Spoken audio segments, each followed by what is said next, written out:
নমস্কার, কেমন আছেন সবাই? আমি প্রজ্ঞান ভট্টাচার্য এবং আপনারা দেখছেন প্রজ্ঞানস পাথওয়েজ।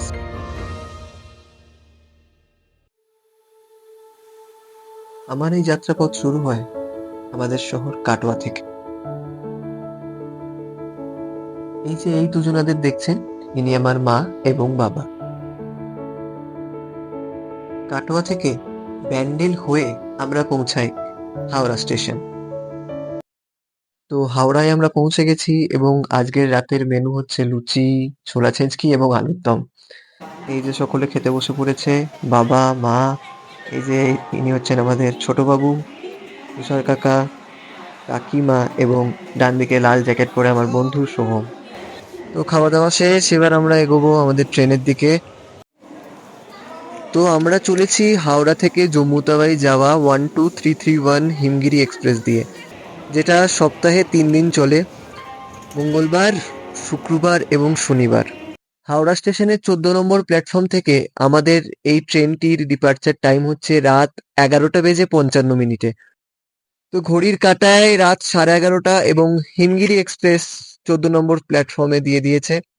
তো আমাদের হাতে আর মাত্র 25 মিনিট মতো সময় আছে ট্রেনটিতে বোর্ড করার, এবং 11:55 এই ট্রেনটি কিন্তু জম্মু তাওয়াইয়ের উদ্দেশ্যে রওনা দেবে। সাকসেসফুলি হিমগিরি এক্সপ্রেসে আমরা এখন চলে এসেছি এবং ট্রেন ছেড়ে দিয়েছে অন টাইম, এটা কিন্তু বলতেই হবে। এখন অব্দি ট্রেনের সমস্ত কিছু ঠিকঠাক আছে। আমার টিকিট চেকিং হয়ে গেছে এবং আমাদের সাথে কাকিমা সোহম সকলেরই টিকিট চেকিং হয়ে গেছে। এবং একটা কথা হয়েছে কি, আমাদের টিকিটটা পড়ে গেছে, মানে কোচটা পড়ে গেছে আলাদা।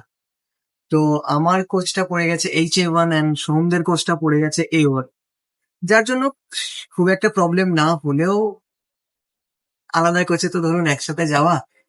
দেখা যাক জার্নিটা কেমন যায়। এবং আজকে খুব একটা বেশি আপডেট আপনাদের দিচ্ছি না, কালকে সকালটা হোক, কালকে সকালে আপনাদের আপডেট দেবো। কারণ রাত্রির বেলা আমি বাইরে অ্যাকচুয়ালি গেটে দাঁড়িয়ে আছি এবং গেটে দাঁড়িয়ে ভিডিওটি করছি, কারণ ভেতরে সকলে ঘুমিয়ে পড়েছে।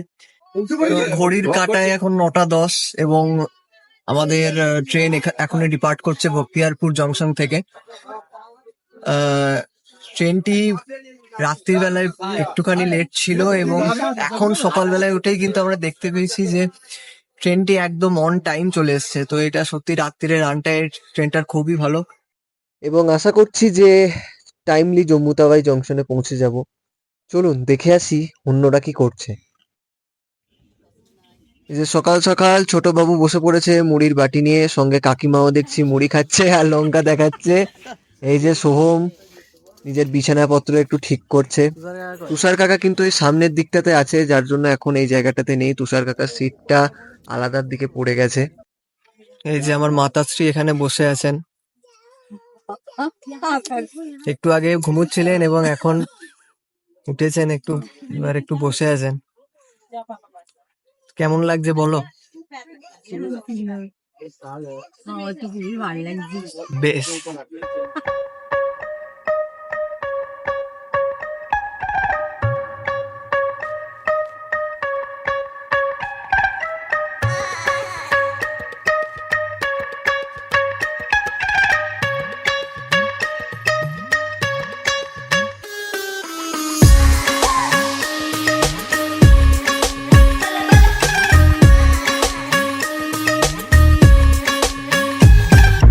তো 11টা বাজে আর এখন আমরা চলে এসেছি দানাপুর স্টেশন। দানাপুর স্টেশনের কোড হচ্ছে DNR। তো যেহেতু এখন ট্রেনটি বিহারের উপর দিয়ে যাচ্ছে, তো ট্রেনে স্বাভাবিকভাবেই একটু ভিড়টা বেশি হয়ে গেছে। সেকেন্ড এসি, থার্ড এসি সমস্ত কিছুতেই প্রচণ্ড ভিড়, আর স্লিপারে আরও বেশি ভিড়। হিমগিরি এক্সপ্রেস কিন্তু চলে সপ্তাহে 3 দিন। তো হিমগিরি এক্সপ্রেস ছাড়ে হাওড়া থেকে এবং হাওড়ার 14 নম্বর প্ল্যাটফর্ম থেকে এই এক্সপ্রেসটি ছাড়ে। এবং সপ্তাহে 3 দিন চললেও এক্সপ্রেসটি এত ভিড় থাকে, এখানে কিন্তু সিট পাওয়া খুব মুশকিল হয়ে পড়ে। বিশেষ করে সেকেন্ড এসি এবং থার্ড এসিতে আপনারা যদি ট্রাভেল করেন বা যাত্রা করেন, তো সেই ক্ষেত্রে টিকিটটি পাবলিশ হওয়ার সাথে সাথেই বুক করে নেবেন। এখন 12টা বাজে আর আরা জাংশন আমরা ঢুকে গেছি।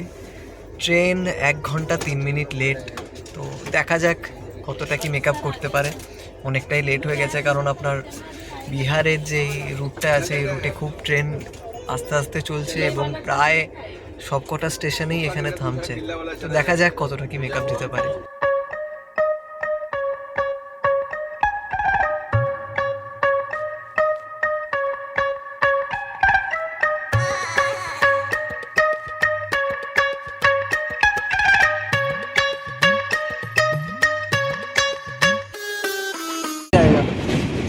তো যারা প্ল্যান করছেন বারাণসী আসবেন, একবার কিন্তু আসতেই হবে, এটা কিন্তু বলা বাহুল্য। কারণ এর সৌন্দর্য আপনারা কিন্তু সামনে থেকে না দেখলে বুঝতে পারবেন। তাই একবার কিন্তু আপনাদের বলতেই হবে, যারা এতক্ষণ ভিডিওটি দেখছেন, হর হর গঙ্গে, জয় বাবা বিশ্বনাথ।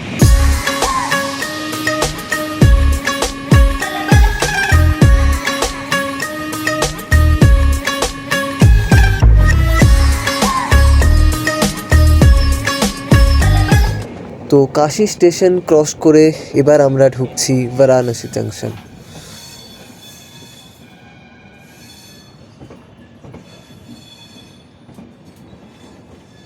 তো আমরা এখন চলে এসেছি বারাণসী জাংশন এবং 765 কিলোমিটার পথ পেরিয়ে আমাদের হিমগিরি এক্সপ্রেস দাঁড়িয়েছে প্ল্যাটফর্ম নাম্বার 6 বারাণসী জাংশনের। নতুন করে কিছু বলার নেই যে এই জাংশনটি কিন্তু বাঙালিদের একটি আবেগ এবং একটা তীর্থক্ষেত্র বলাই যায়। বহু বাঙালি অবাঙালি এই জায়গায় আসেন, বিশেষ করে বারাণসীর যে একটা ফেমাস ঘাট, সেই ঘাটে কিন্তু এখানে এসে তারা নিজেদের পূজা আর্চা এবং শুদ্ধাচার করে থাকেন। সত্যি কথা বলতে কি জানেন তো, জীবনের কোনো যাত্রাপথে যদি এরকম একটা তীর্থস্থান পড়ে, তো এইখানে কিন্তু নেমেও একটা সুখ এবং এটা আলাদাই অনুভূতি বলতে পারে। তো যারা যারা প্ল্যান করছেন যে বারাণসীতে আসবেন, গঙ্গা আরতি দেখবেন এবং বাবা বিশ্বনাথের দর্শন করবেন, তারা কিন্তু অতি অবশ্যই একবার আসবেন, কারণ এই জিনিসটা বোঝানোর মতো নয়।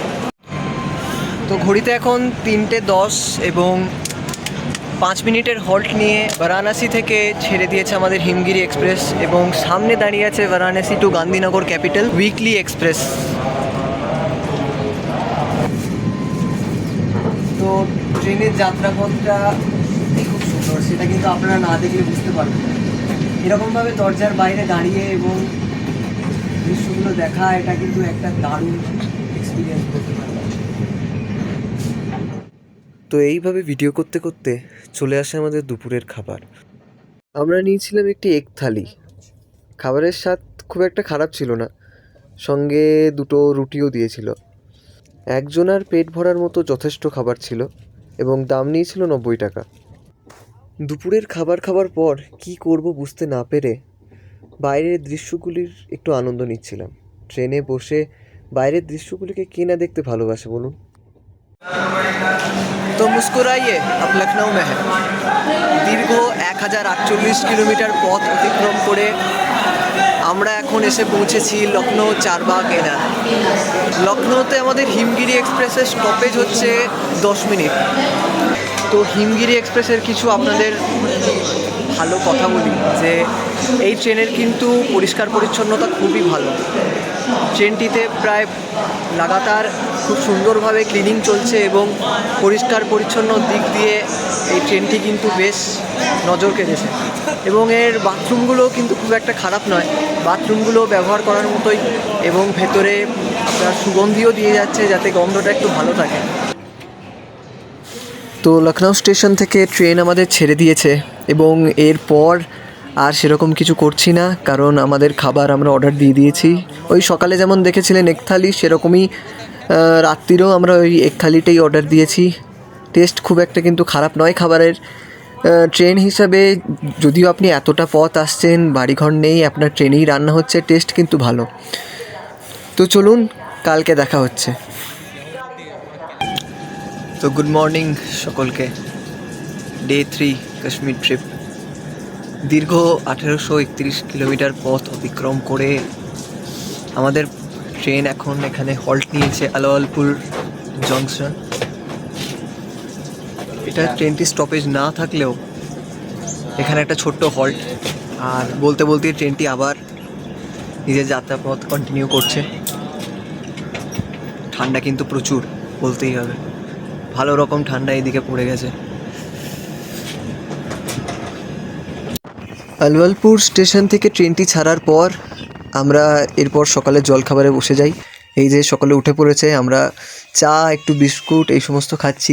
ট্রেনটিতে সকালের জলখাবার থেকে শুরু করে রাতের সমস্ত খাবার দাবার সমস্ত কিছুর ব্যবস্থাপনায় খুবই ভালো। বারবার করে আসছেন, বারবার করে জলখাবারের নানা রকম চিপস প্যাকেট, ম্যাগি, চাউমিন এই সমস্ত জিনিস, তারপরে দুপুরের খাবারে আপনার ভাত রুটি নানা রকম থালি এই সমস্ত পাওয়া যাচ্ছে। তো এইসব দিকে কোনো কিন্তু এই ট্রেনটিতে প্রবলেম নেই।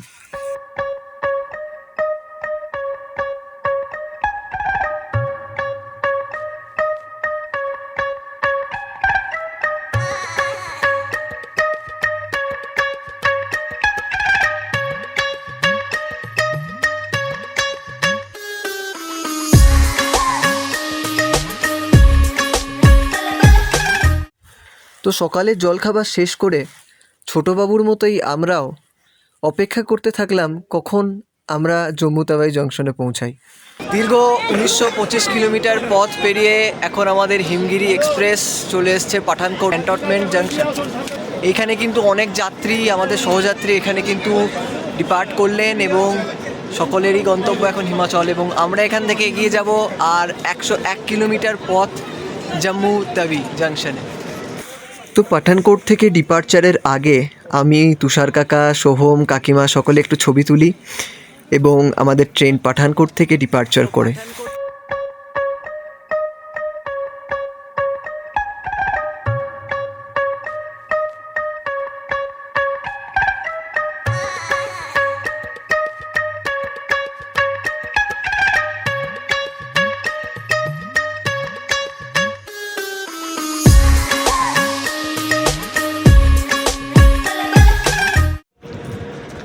আমাদের ট্রেন কিন্তু কাথুয়ার পর বুধি স্টেশনে একটু হল্ট করেছে। আর একটা কথা বলে দিই, কাথুয়ার পর থেকে কিন্তু আপনাদের সমস্ত প্রিপেড সিম বন্ধ হয়ে যাবে এবং কাজ করবে না, নো সার্ভিস হয়ে যাবে। তো এখানে কিন্তু জম্মুতে শুধু পোস্টপেড সিমই কাজ করে, তাই জন্য আপনারা যখনই জম্মু আসবেন বা যদি আসার প্ল্যান করেন একটা অতি অবশ্যই ফ্যামিলিতে পোস্টপেড সিম রাখবেন, কারণ অন্য যে কোনো প্রিপেড সিম, যে কোনো কোম্পানির প্রিপেড সিম কিন্তু বন্ধ হয়ে যাবে, এটা কিন্তু জম্মুতে চলবে না। তো দীর্ঘ 2025 কিলোমিটার জার্নি কমপ্লিট করার পর আমরা পৌঁছে গেছি আমাদের ডেস্টিনেশন জম্মু তাওয়াই জাংশন। তো ঘড়ির কাঁটায় এখন 1:05 এবং আমরা আমাদের ডেস্টিনেশন জম্মু তাওয়াই জাংশনে পৌঁছে গেছি। ট্রেন কিন্তু আজকে অন টাইম, ডিলে নেই একটুও। এখানে সকলে দেখতে পাচ্ছেন দাঁড়িয়ে আছে, এই যে বাবা মা কাকিমা কাকা, এখানে আমাদের সোহম, সকলে এখানে আমরা চলে এসেছি এক জায়গায়। এবার আস্তে আস্তে যাব হোটেলে, চেক ইন করবো। তো হোটেলে চেক ইন করার কিছুক্ষণের মধ্যেই কিন্তু আমাদের থার্ড মাস্কেটিয়ার অর্কও চলে আসে এবং শঙ্কু কাকারাও স্টেশনে চলে আসে। আমরা যাই, তাদেরকে নিয়ে আবার হোটেলে ফিরে আসি। তো আপনারা যদি এত দূর অবধি দেখে থাকেন, যদি আপনাদের এই ব্লগটি পছন্দ হয়ে থাকে অবশ্যই নিজের প্রিয়জনদের সঙ্গে শেয়ার করুন এবং একটা লাইক করে দিন, এবং ব্লগটি ভালো করতে গেলে আর কী ভাবে আমি চেষ্টা করতে পারি তার জন্য একটা কমেন্ট অতি অবশ্যই করবেন। তো আবার দেখা হচ্ছে পার্ট 2-তে। এখনের জন্য টাটা। টাটা করে দাও সবাই, টাটা করে দাও।